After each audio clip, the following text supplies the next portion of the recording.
Breaking news. May ni som paruk. Sang ni som nile pahni ni ania. Vini ahian kung kan humek hi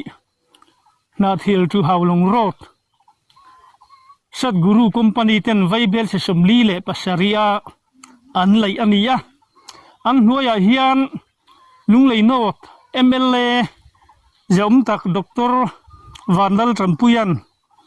Ami le sate le unisway tu Howlonga mi panga zautu ya mi paruk. Ichuan South Pailenga mi som kha kalvat apeya kalvat pakhathi cheng nuai li le sing sari man ania an thozo tanga kum khata bil hi an la thei chumaya chuti line company lampang hianin GST 20% katangai antia helaya hian PWD Fruai tu te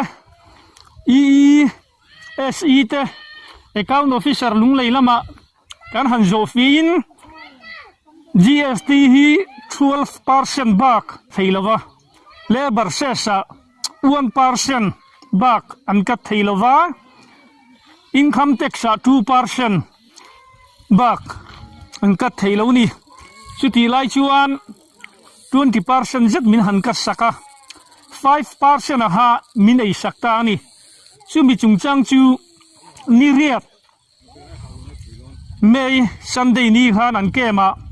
Howlonga mi te zautui mi te ron kalin kan sukal chila tunkar hun chung kan pe ang chunga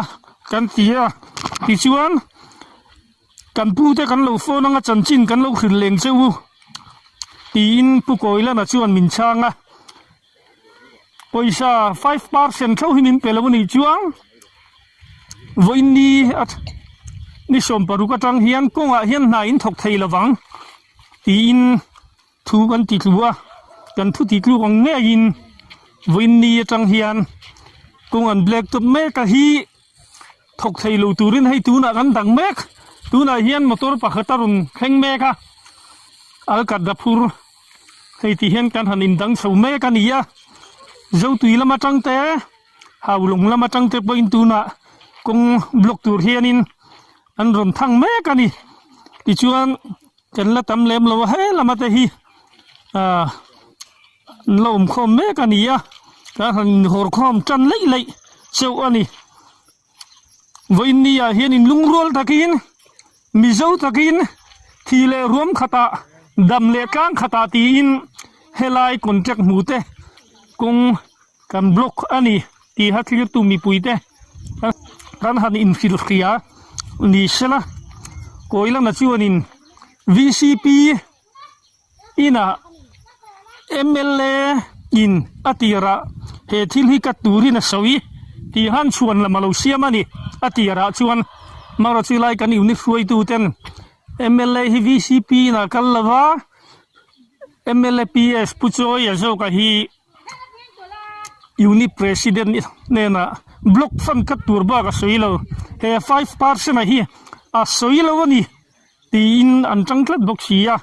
chulaya chun thudik taka hi enge ke chun ka khavelawa chulai chun akina khui tu te biang biak na te po kan ron nei chhozel do na ni tangin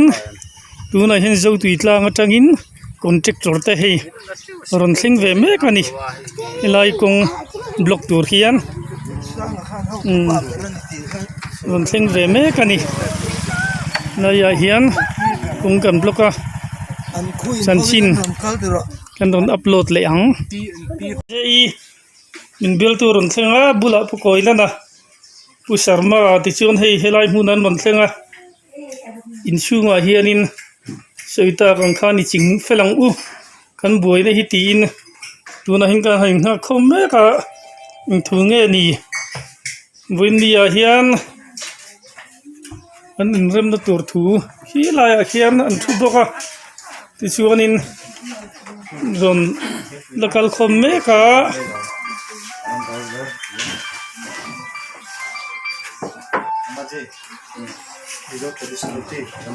kan han sui ho do na ni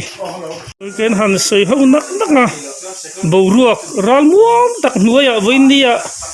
vai ho pon thu noi khop maya oron kalui tum po nam lova chuti lai jum pusi din thara Sadguru company director aizol bongko nami khan hei min ron phone reng boka sulaya chuanin na lo thotir photu langin theito pintan ka lo chuanga tin helai contractor ta poin a tunkar chung chui ngai changila chuta min te theilong ni chuanin ke kong hi kan la dan sun jom le don nia ti kha kan thu pas na chu anita ni ti chuan tu na tang chuan na tho kha Sadguru company te kan thal sak le rita ni chu clear tu ten zawa in mang tha ve kule bye bye ule